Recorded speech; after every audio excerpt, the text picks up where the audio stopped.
There is a god that every civilization on Earth has worshipped, and none of them have ever admitted it. They gave him different names, different faces. They draped him in bronze and marble and the careful language of honor and duty and necessary sacrifice. But peel back the civic mythology, strip away the war memorials and the medals and the speeches about defending freedom, and something ancient is standing underneath all of it, something with blood on its hands that never dried. The Greeks named it Ares, and then spent 5 centuries pretending they hadn't. This is not the story you were taught. The story you were taught is about a petulant deity, a lesser god, the embarrassing bully of Olympus, whom even his own father despised. That version was engineered, manufactured by the most sophisticated propaganda machine of the ancient world, the Athenian civic project, to quarantine something so fundamentally true about human nature that to acknowledge it directly would have collapsed the entire architecture of civilization. What the Greeks actually understood, buried under layers of poetic euphemism and political mythology, was something that modern neuroscience has only recently confirmed in clinical language.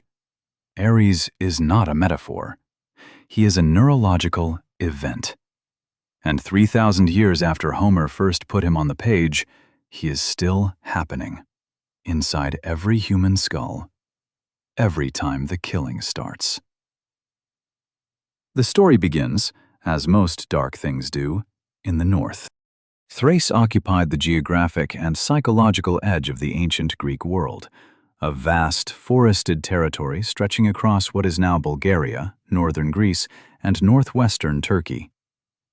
To the Athenians and the Spartans, and the carefully governed citizens of the Mediterranean polis, Thrace was not merely a distant province, it was the conceptual boundary between order and annihilation, a place where the rules stopped, where the diplomatic conventions that kept civilized men from tearing each other apart ceased to function, where something older and far more honest about human nature ran the land.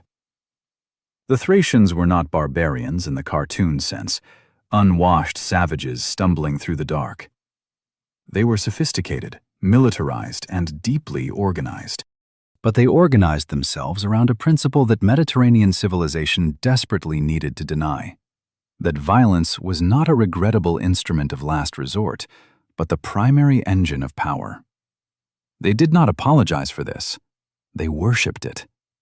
Herodotus, the Greek historian who documented the ancient world with the meticulous discomfort of a man writing down things he wished were not true, recorded that the Thracian pantheon was intentionally stripped of excess. Where the Greeks maintained an elaborate committee of 12 Olympians to manage the full complexity of human experience, the Thracians kept 3 deities: Ares, Dionysus, and Artemis. The hunt, the ecstasy, and the slaughter. Nothing else. No goddess of wisdom, no god of the forge, no divine patron of trade or medicine or love in its tender domestic form. What the Thracians worshipped, in other words, was the unmediated biological experience of being alive. The prey drive, the altered state, and the kill. Their primary ritual for honoring Ares has been preserved in Herodotus with the flatness of a man writing a police report. When a tribe returned victorious from battle, they selected 1 prisoner from every 100 captured. That prisoner was brought before the altar. The altar was not a marble temple. It was a massive platform of heaped brushwood, rising from the earth like a pyre that never fully burned, and driven into its center was a single iron sword. Not a statue, not an idol with a human face. A blade. The prisoner's blood was drained and poured over the rusted iron. The god drank through the metal. And through this ritual, the Thracians acknowledged something that the Greeks, for all their philosophy, could not bring themselves to state plainly: that war is not a regrettable human institution. It is a biological appetite, and appetites require feeding. Athens looked at all of this and did what sophisticated civilizations always do when confronted with a truth too uncomfortable to absorb. They mythologized it into manageable distance. They said that Ares came from Thrace, meaning he was foreign, meaning he was not truly theirs, meaning the part of every Greek soldier that had experienced the blood-warm satisfaction of driving a spear through a living man was something imported, something alien, something that did not originate in the rational Hellenic soul. This was, of course, a lie. Ares appears in the Mycenaean Linear B script as ARES, which means he was present in Greek culture before Greece as a concept fully existed. He was not imported from Thrace.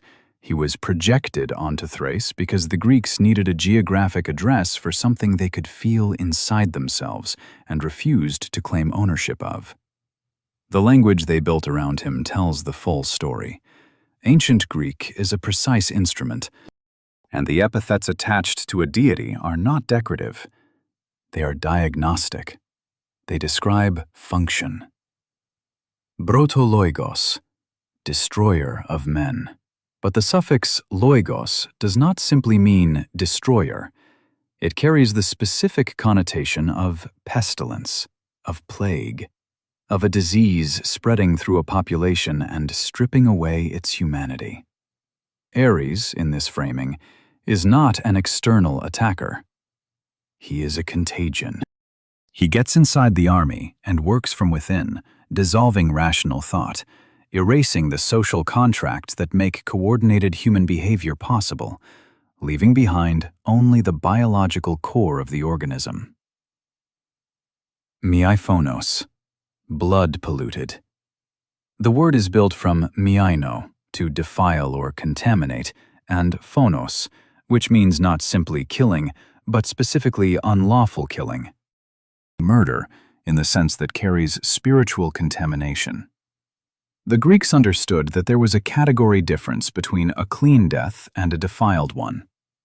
Myphonos means that every death touched by Ares carries miasma, the sticky, invisible spiritual residue of wrongful violence that clings to the killer, to the weapons, to the ground itself.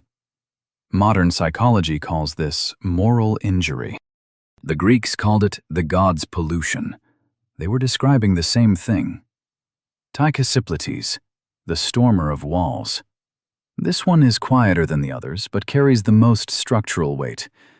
A wall, in the ancient world, was not merely a defensive installation. It was the physical boundary of the polis, the line that separated civilized order from the unregulated wild. To storm a wall was not simply to achieve a military objective. It was to breach the fundamental architecture of human safety, to make the interior as dangerous as the exterior, to collapse the distinction between the protected space and the space that could kill you. Ares is the force that makes that distinction meaningless. He is what happens when the walls come down. Atos polemoio, insatiate of war. Not hungry for war, insatiable. The distinction matters clinically. Hunger implies a state that can be resolved, an appetite that, once fed, produces satisfaction and cessation.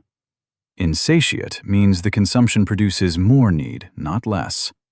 The more violence the deity consumes, the more violence the deity requires. This is not a description of a god.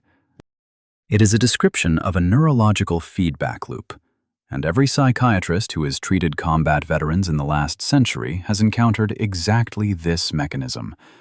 The soldier who comes home from the war and discovers, with horror, that he has been changed, that the ordinary civilian landscape of the world feels flat and insufficient and wrong, that some part of him keeps returning in dreams and impulse, and a sudden cold alertness that grips him when a car backfires 3 streets away. The Thracian iron sword drank blood because Ares cannot be satisfied. He can only be managed. He can only be, temporarily, appeased. The historical atrocity that most precisely illustrates what the Greeks were reaching toward with this mythology occurred in 413 BC. during the Peloponnesian War in a Boeotian city called Mycalessus. The Athenian general Cleon had employed Thracian mercenaries of the Bessi tribe for a military campaign. Before they could be deployed in their intended capacity, the mercenaries needed to be transported home, and they stopped en route at Mycalessus. What occurred next was not a battle. Battles have two sides. What the Thracians did at Mycalessus was something the ancient sources struggle to describe without the vocabulary of our own era. What we would now recognize as a mass casualty event with no military logic whatsoever. They breached the walls, and then they killed everything inside them. Not the garrison, not the soldiers, everything. Men, women, children, the draft animals. Thucydides, who recorded the event with the clinical neutrality of someone who has seen enough warfare to have exhausted his supply of outrage, notes that the Thracians entered the school during school hours. The children of Mycalessus were engaged in their lessons when the Bessi came through the door. The city was not occupied. It was not looted in any organized sense. It was simply emptied of life by men who had crossed the threshold from combat into something else entirely, something that had no strategic justification and required no enemy combatants to continue. The Thracians at Mycalessus were not fighting.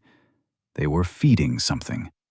And the Greeks, watching from a careful distance, already had a name for what that something was. What no historical account has adequately addressed is the specific neurological state that produces this kind of violence, the mechanism by which organized soldiers cross the line from disciplined combat into the formless slaughter of Mycalessus. Modern trauma research has a term for it, borrowed, with appropriate irony, from Norse myth: the berserk state.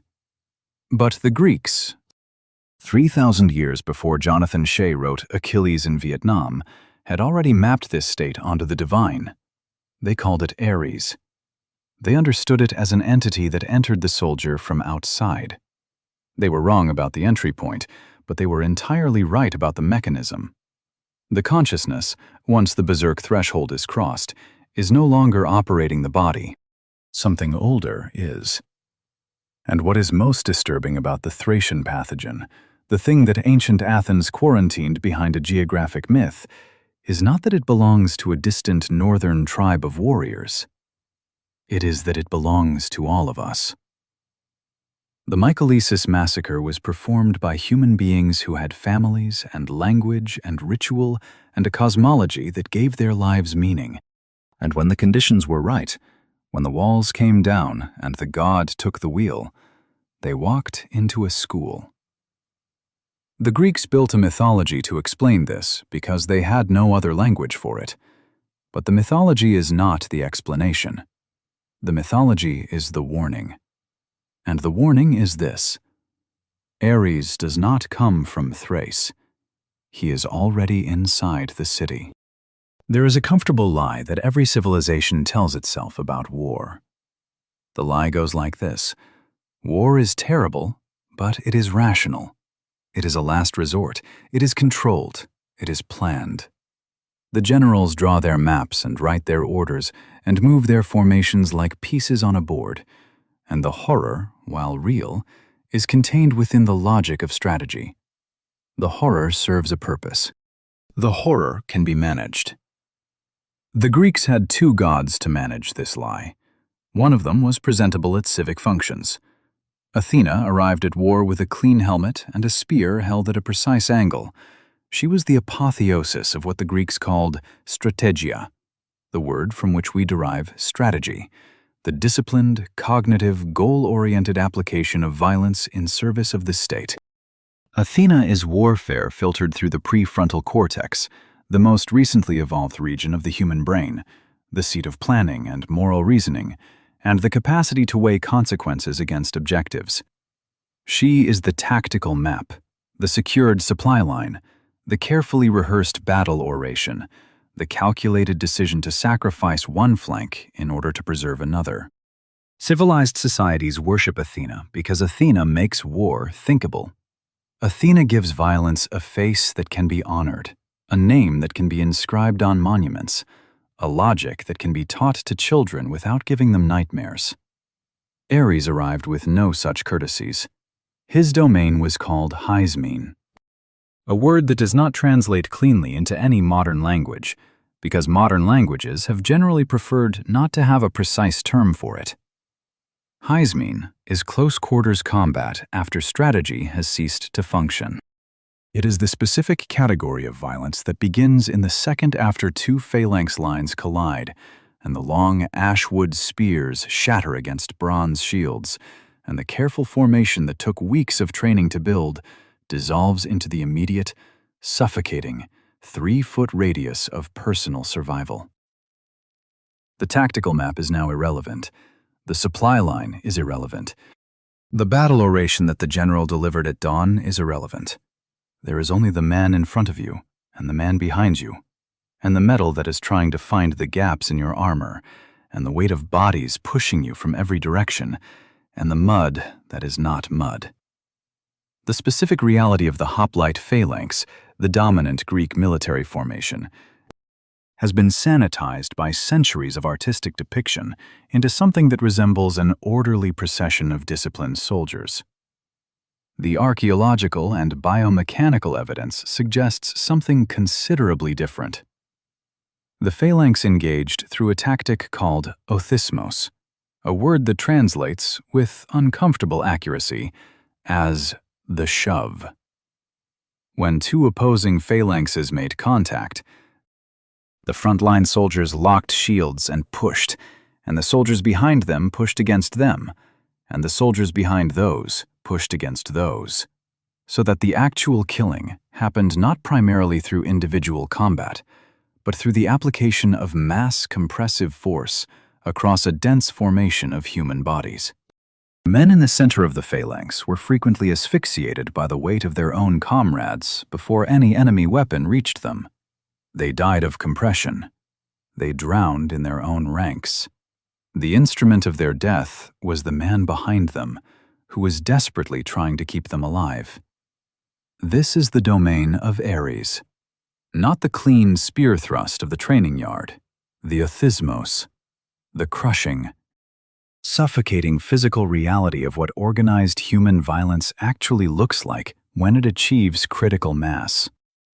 The psychological transformation that occurs inside this environment was documented with clinical precision by psychiatrist Jonathan Shea in his diagnostic mapping of Homer's Iliad against the testimony of Vietnam combat veterans. What Shea identified, and what Homer had already described 3,000 years before him, was a specific neurological event that occurs when a soldier is exposed to sustained close-quarters combat under conditions of extreme stress and perceived betrayal of the moral order. Shea named it the berserk state. The Greeks named it Ares. They were pointing at the same phenomenon from different ends of 3 millennia of accumulated suffering. The berserk state begins in the chemistry. When the sympathetic adreno-medullary axis violently activates, which it does in response to immediate lethal threat, the body is flooded with a payload of epinephrine and norepinephrine sufficient to rewrite the entire operating system of the organism for the duration of the crisis. The heart rate surges to levels that would, in a resting state, constitute a cardiac emergency. The peripheral blood vessels constrict, routing blood to the core and the limbs. The pupils dilate. Time distorts. And most critically, for the purposes of understanding what Ares actually represents, the prefrontal cortex, the seat of Athena, is functionally suppressed. What remains, when the prefrontal cortex goes dark, is the amygdala, the limbic system, the parts of the brain that predate the human species by hundreds of millions of years, that were fully formed and operational before the first ancestor who could hold a coherent thought was born. In the berserk state, the soldier is no longer a citizen, a father, a member of a tribe with ethical commitments and a place in a social hierarchy.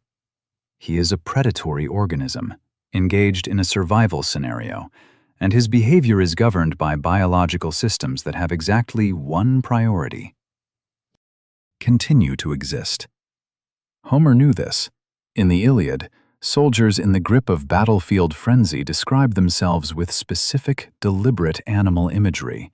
They are lions at a kill. They are wolves tearing at a carcass.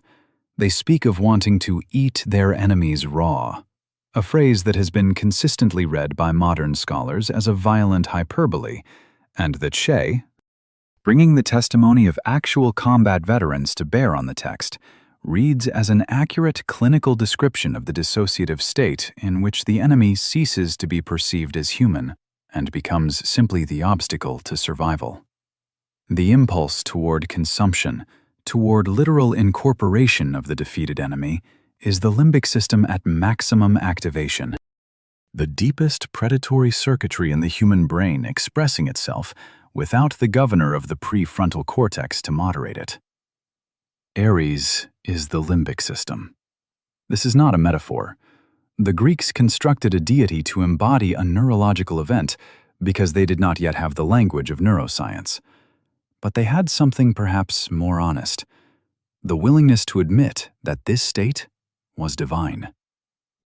Meaning it was not chosen. Meaning it could possess a man against his will. Meaning no amount of civic virtue or moral training or disciplined allegiance to the polis fully immunized a human being against the possibility that, under the right conditions, the prefrontal cortex would go dark and Ares would climb into the driver's seat. The distinction between Athena's domain and Ares' domain is not a distinction between two military philosophies. It is a distinction between two neurological states. And the terrifying truth that the entire apparatus of Athenian civic culture was constructed to deny is this: you cannot choose which domain you inhabit. Strategy plans the battle. Hymen runs it. Athena drafts the orders. Ares executes them. Every soldier who has ever stood in a formation and waited for the commands to advance has felt the precise moment when strategia hands off to Hymen, when the plan becomes irrelevant and the organism takes over. The ancient Greeks looked at this handoff and saw a divine threshold. They were not wrong. The aftermath of Hymen was its own kind of horror. When the othismos finally broke and one phalanx dissolved and the rout began, the killing did not stop. It intensified. The retreating soldiers, stripped of their shields because the heavy bronze aspis could not be carried at speed, were cut down from behind in numbers that dwarfed the casualties of the actual engagement. The battlefield that Ares presided over was not the organized clash of formations. It was the aftermath. The ground churned to mud by thousands of boots, and slick with biological material that made the mud a different color. The landscape strewn not with the clean deaths of epic poetry, but with the specific anatomical debris that close-quarters combat with edged weapons produces at scale. The ancient Greeks had specific vocabulary for this debris. They called it androktasiai, the wholesale slaughter of men. Not the death of warriors, the production of human remains. What this means psychologically for the survivors is something that Homer understood and clinical psychiatry did not formally codify until the late 20th century. A man who has participated in Hymen does not simply return to the domain of Athena when the battle ends. The neurological signature of the berserk state leaves residue. The prefrontal cortex, suppressed by chemistry, does not immediately reassert regulatory control when the lethal threat is removed.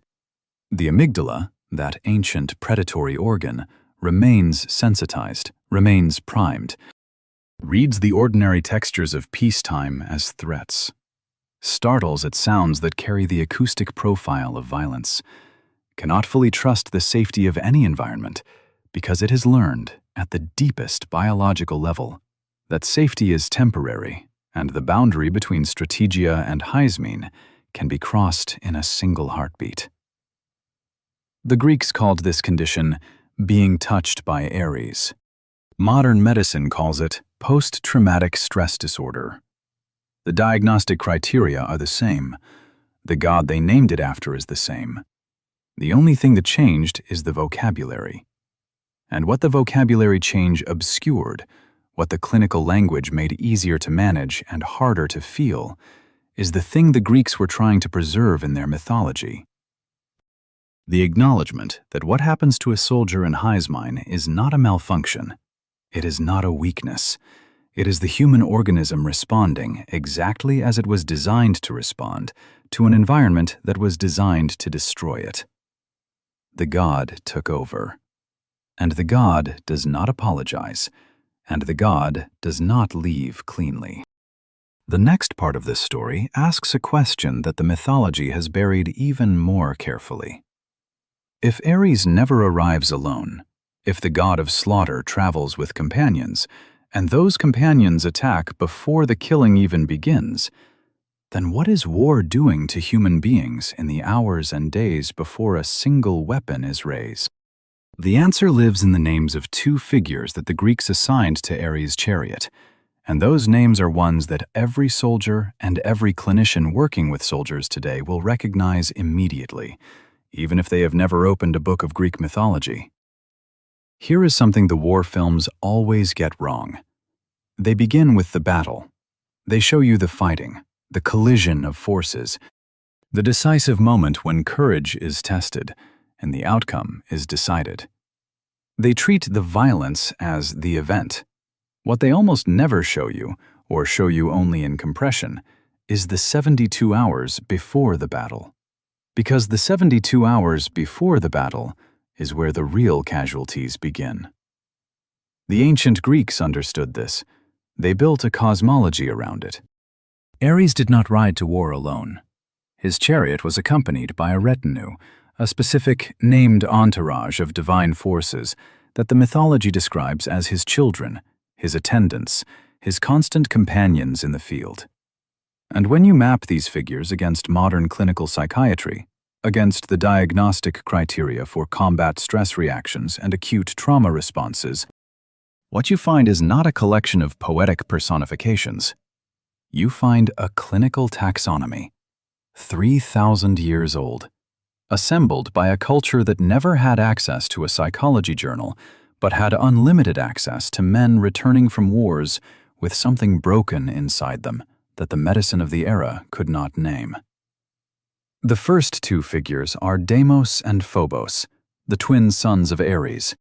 They are almost always discussed together, and they are almost always mischaracterized as simple synonyms for fear, two different words for the same thing. This is wrong. They are not synonyms. They describe two distinct, sequential phases of the same psychological process, and the distinction between them maps with extraordinary precision onto the clinical differentiation between anticipatory anxiety and acute panic response. Deimos means dread, not fear with its implication of immediate cause and immediate object. Dread. The specific quality of dread is that it precedes the threat. It is the psychological state that takes up residence in the body when the threat is known to be coming but has not yet arrived, when the organism is trapped in the interval between knowing and experiencing. When imagination, that uniquely human cognitive faculty, is running the threat scenario on an infinite loop without the ability to act on or resolve it. Deimos is the long march toward the enemy lines, when the drumming of boots on packed earth is a rhythm the body cannot escape, and the mind is performing, involuntarily, a continuous probabilistic calculation of survival. Deimos is the sleepless night before the dawn assault, when every man in the camp is alone with his knowledge of what is coming, and no social ritual or unit bonding or prayer to whatever deity he favors can fully occupy the cognitive space that the dread has colonized.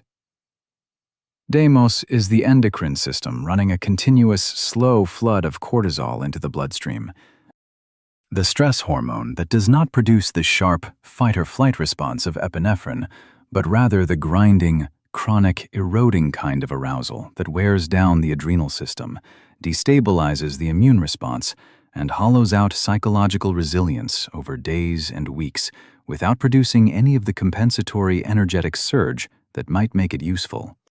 Clinical studies of combat soldiers consistently find that the period before combat, The anticipatory phase, governed by Deimos, produces measurable and lasting neurological damage that is sometimes more severe than the damage produced by the combat event itself. The body is not designed to sustain high cortisol arousal for days or weeks without cycling through a resolution phase. When resolution is denied, the stress response begins to damage the very systems it was designed to protect. The hippocampus, critical for memory formation and contextual learning, is particularly vulnerable. The Greeks saw this process and called it a god. They watched men arrive at the battle already broken by something that had not yet happened to them, and they gave the breaking a name. Phobos is different. Phobos is the acute phase, the sudden, catastrophic, full-body detonation of the panic response at the exact moment when the threat becomes real and immediate, and the organism's assessment, conscious or otherwise, is that the available resources are insufficient to meet the threat. The specific behavior associated with Phobos in the mythology is deliberate and precise. He is described as the architect of the rout, the moment when an organized fighting force ceases to be a force and becomes a mob of running individuals. And the specific physical act associated with the rout is the dropping of the shield. The aspis, the heavy bronze shield of the hoplite, weighed somewhere between 15 and 20 pounds and was strapped to the forearm in such a way that carrying it was possible, but sprinting with it was not. A soldier in flight from a collapsing battle line had to make an unconscious, instantaneous, neurologically driven decision. Keep the shield, which might protect you from the weapons pursuing you, or drop the shield, which allows you to run fast enough to escape the weapons pursuing you. The decision was almost always to drop the shield, and almost every soldier who dropped the shield was killed. Phobos, in other words, is not simply the personification of fear. He is the personification of the precise cognitive failure mode that occurs when the panic response overrides the rational assessment of survival probability, when the amygdala's emergency broadcast system overrides the prefrontal cortex's calculation of actual threat, when the organism chooses the strategy that feels like survival over the strategy that actually produces survival. He is the god of the catastrophically bad decision made at maximum physiological arousal, and he is depicted in classical art with the head of a lion, which is not a decorative choice. The lion head represents the moment of psychological regression from reasoning human to prey animal, the moment when Phobos has completed his work and the soldier is no longer a citizen with a tactical problem. He is a terrified mammal running on instinct in the wrong direction. Riding alongside the twin sons of Ares is their aunt, Eris. Eris is the personification of strife and discord, and her role in the mythology of warfare has been underemphasized almost universally in favor of the more dramatic Deimos and Phobos. But Eris is arguably the most structurally important figure in Ares' entourage, because what she represents is the mechanism by which an army stops being an army. Military sociology has established, across centuries of accumulated study, that what makes a fighting force cohesive is not equipment or training or individual physical capability. It is social trust. The specific, hard-won, irreplaceable trust that develops between men who have shared sustained hardship, who have stood in the line together, who have learned through shared experience that the person on their left and the person on their right will not run when the moment arrives. This trust is the actual substrate of military effectiveness. It is what allows a formation of frightened human beings to hold a line against an advancing force that is also frightened, and to hold it just slightly longer than the other side. Military history is full of accounts of smaller, weaker, less well-equipped armies defeating stronger ones because their trust held 1 second longer.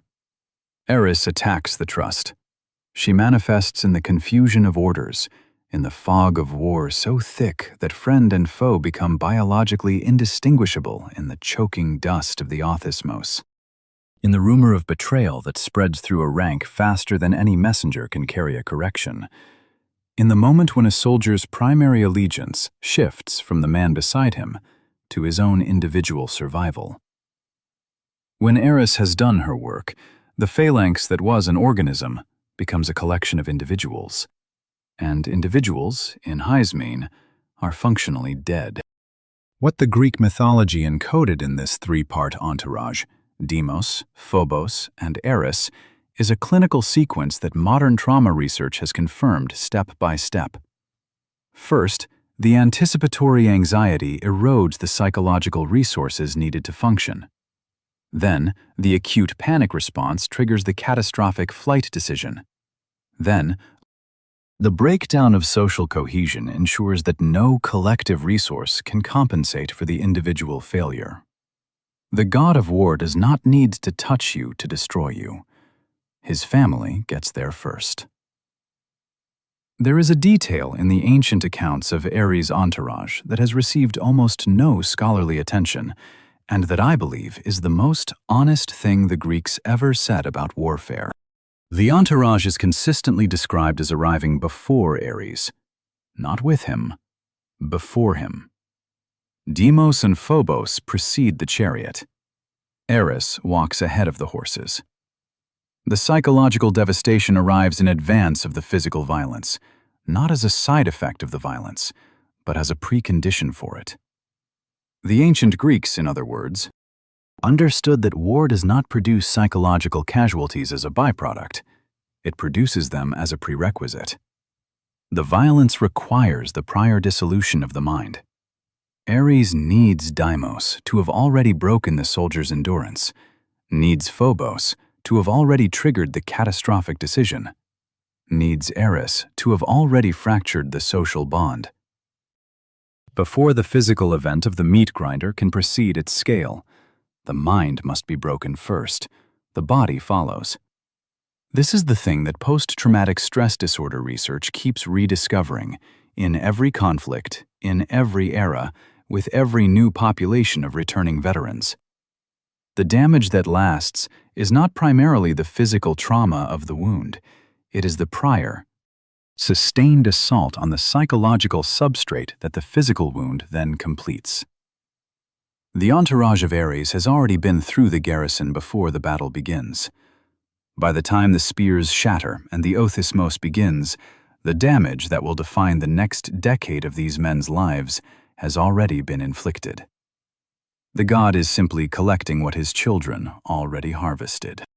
But there is one moment in the entire mythological record that strips away every remaining layer of poetic distance between the ancient conception of war and the neurological reality that underlies it.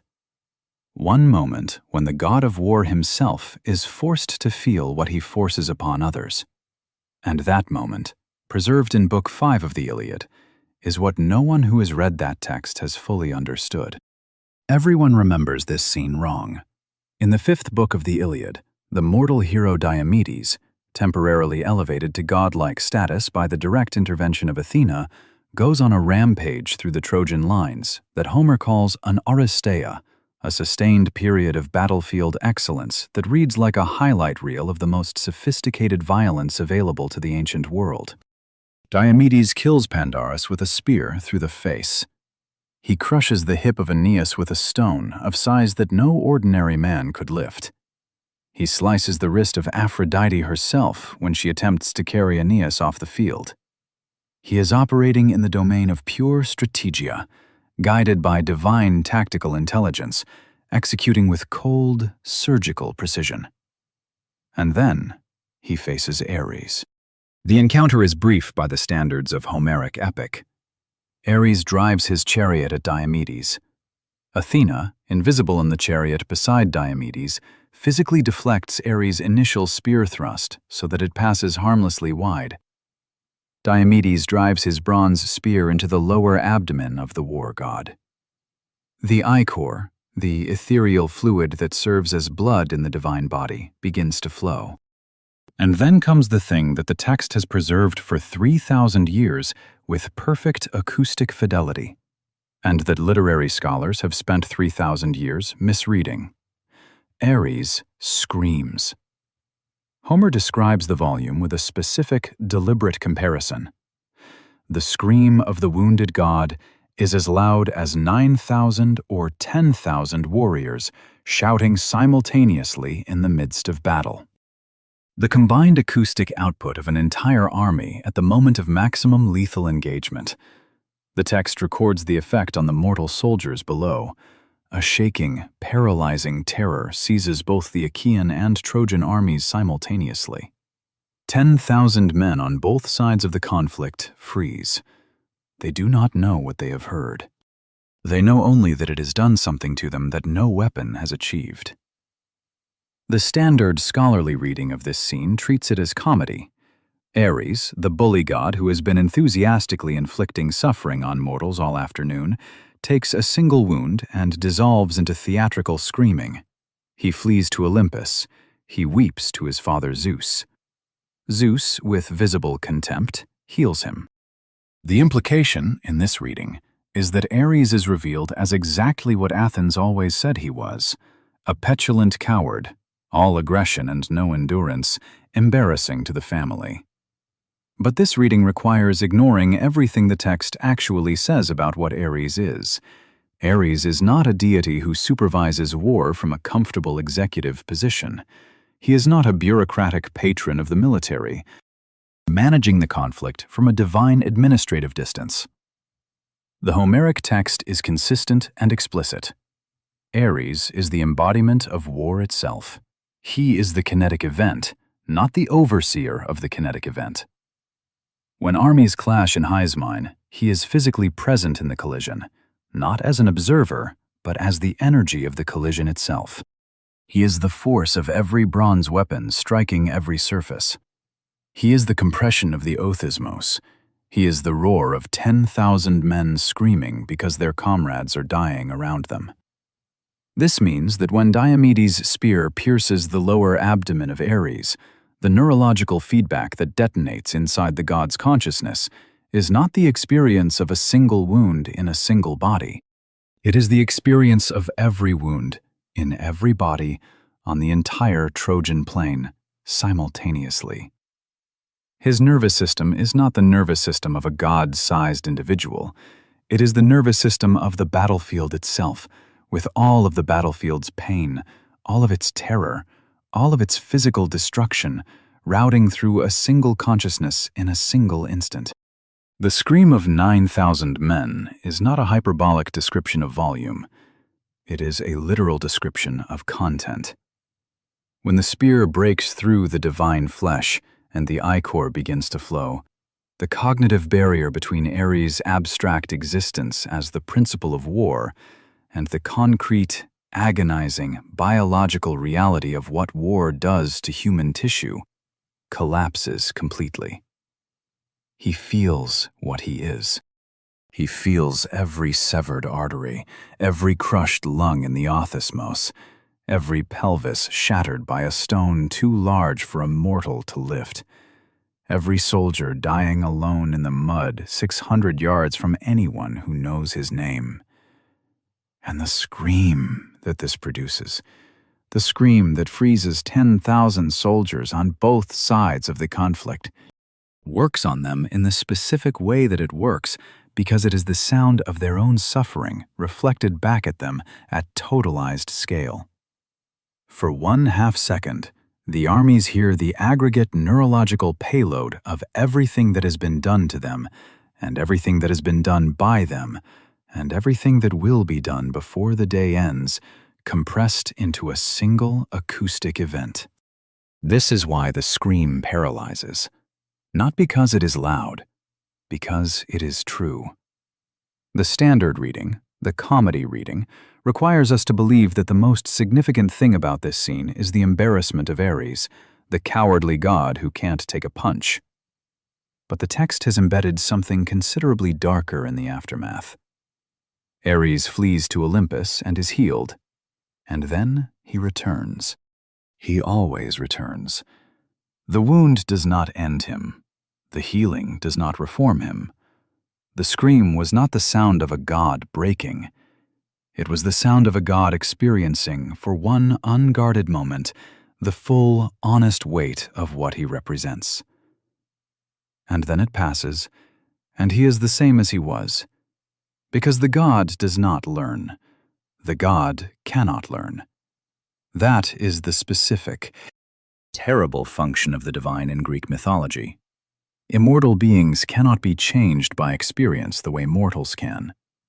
Ares feels everything and is transformed by nothing. He will return to the battlefields tomorrow and the day after, and for as long as there are armies to crash against each other in the dust.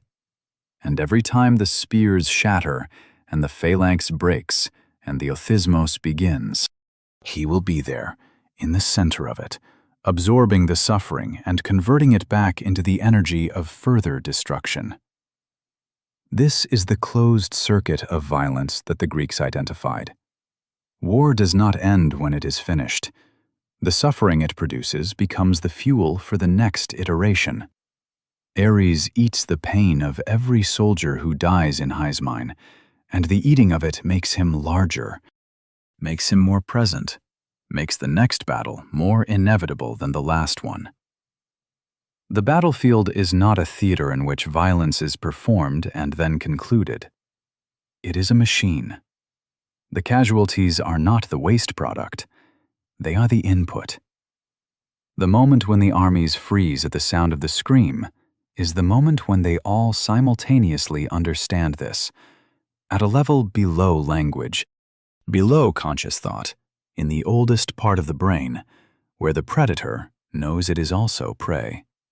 And then the moment passes, and the battle resumes, and both sides return to feeding the machine that is consuming them. What Diomedes achieved in wounding Ares was not a victory. It was a revelation. He forced the mechanism of war to feel, briefly, what it perpetually inflicts. And the revelation was not sufficient to stop anything. The wound healed. The scream faded. The armies resumed. And the one thing that has been true in every war fought in the 3,000 years since Homer wrote this text is that the mechanism of war has never been wounded badly enough for the scream to last long enough for anyone to truly hear it. The final truth of this story lives in a paradox that the Greeks built into the mythology with the precision of people who had been watching human beings destroy each other for a very long time. And the paradox has to do with love. The most disturbing claim in the entire Greek mythological canon is not that Ares is violent. That is too obvious to be disturbing. The most disturbing claim is who Ares loves. In the mythology, Ares' primary, enduring, passionate consort is Aphrodite. Not a war goddess, not a deity with any thematic connection to combat. The goddess of love, beauty, sexual desire, and the biological drive toward creation and connection. The Greeks looked at the god of slaughter and the goddess of love, and they said, "These two are inseparable." They chose each other. They keep returning to each other. This is not ironic, and it is not accidental. It is the most ancient thing about human beings that we are still not ready to say in polite company. The physiological evidence is uncomfortable in its precision. The human central nervous system's response to an immediate lethal threat, the domain of Ares, and its response to intense sexual arousal, the domain of Aphrodite, utilize the same biological pathways. Both states trigger massive sympathetic nervous system activation. The heart accelerates, respiration increases, pupils dilate. The vascular system redirects blood flow to the periphery. The body is flooded with the same hormonal cocktail: epinephrine, norepinephrine, dopamine, cortisol. The chemistry of terror and the chemistry of desire are, at the level of the autonomic nervous system, functionally indistinguishable. This is not a modern discovery.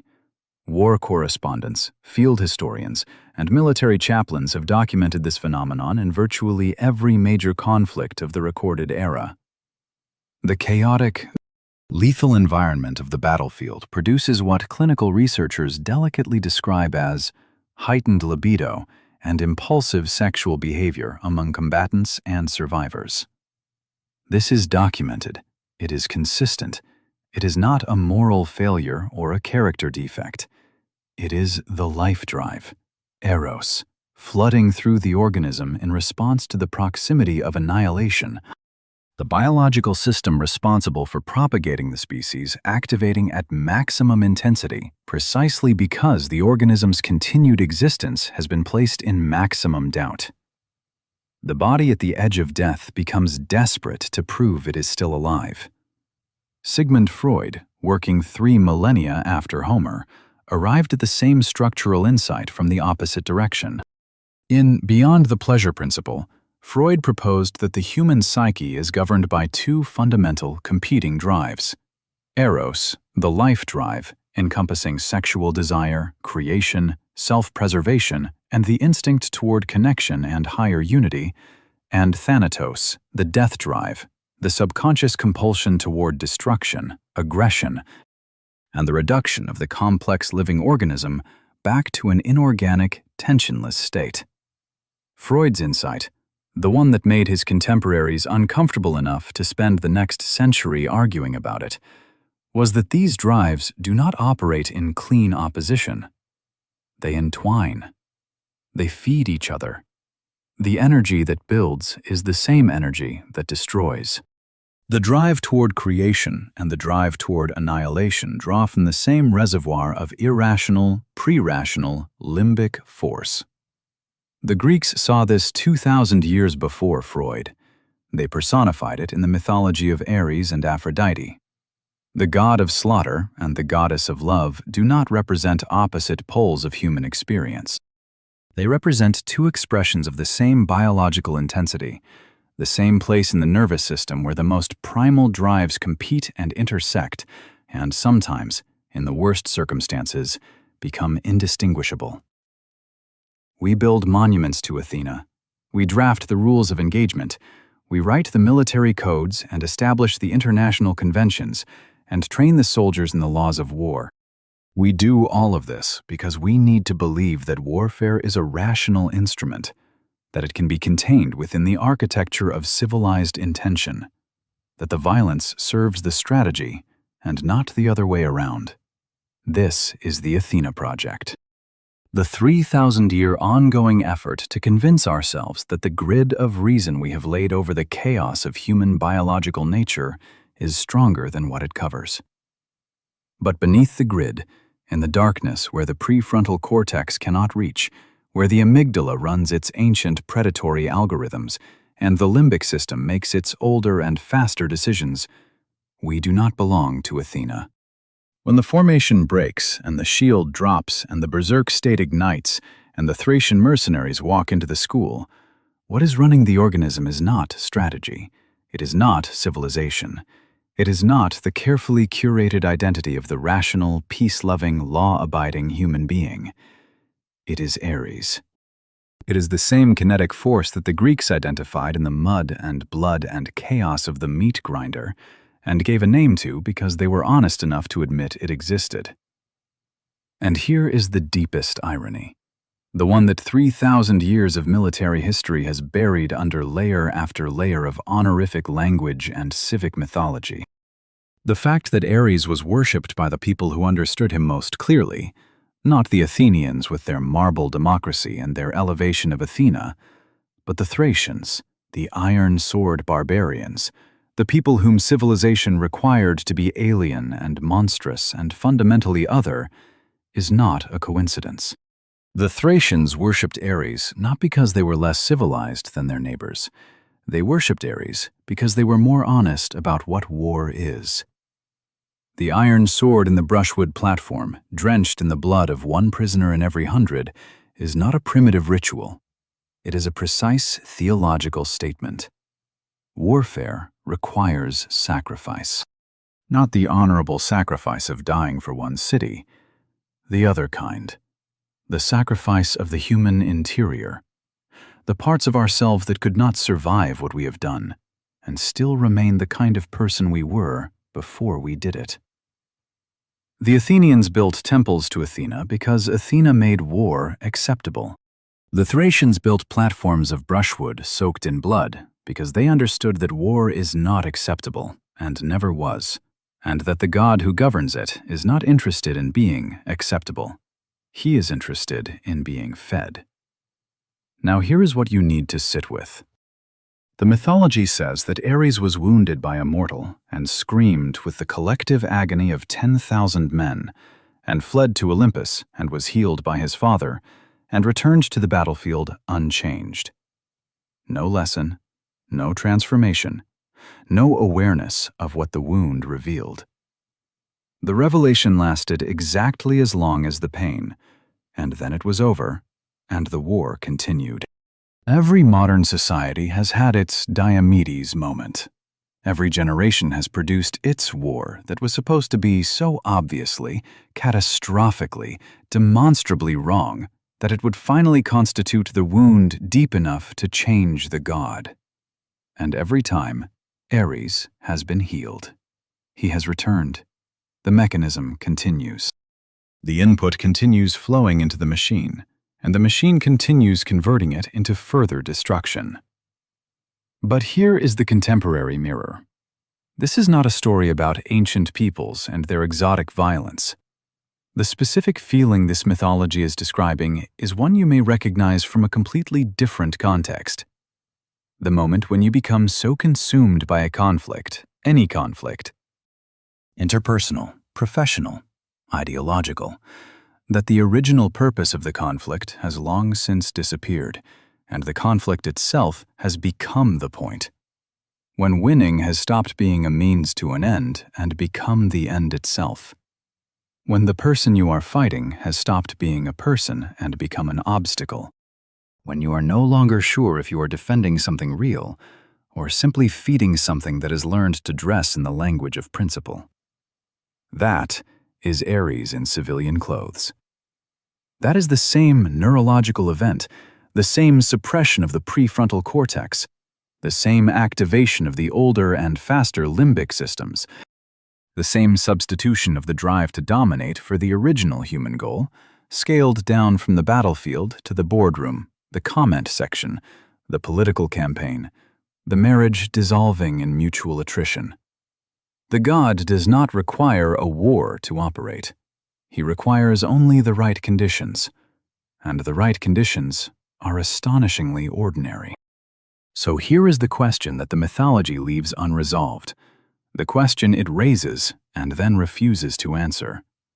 Because there is no clean answer, and the Greeks were honest enough to know it. If Ares is not alien, not Thracian, not foreign, not exceptional, but is instead the oldest and most reliable part of human neurology, the survival mechanism that has kept the species alive through every threat the environment has produced, then what exactly are we asking someone to sacrifice when we ask them to renounce him? Are we asking for civilization, or are we asking for a lie?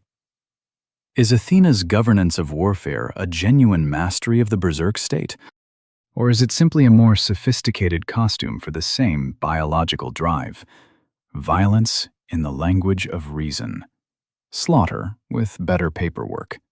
And if the man who stands beside you in the shield wall, who you would die for and who would die for you, the man whose trust is the only thing between you and the rout, if that man is also the man who walked into Mycalessus and did what the Thracians did at Mycalessus, do you still hold the line? Or does the trust hold only as long as Ares stays on his side of the wall? There is a figure who appears at the edges of this mythology and then disappears without explanation. The Ceres, the female spirits of violent death, are described as companions of Ares, feeders on the battlefield dead, the force that specifically seeks out the blood of soldiers whose time has not yet come. Men who die not to age or illness or natural conclusion, but to the specific, premature mechanical violence of the meat grinder. The Ceres appear in the Iliad and in Hesiod, and then fade from the major mythological traditions, as if the Greeks decided at some point that they had looked at this particular truth long enough.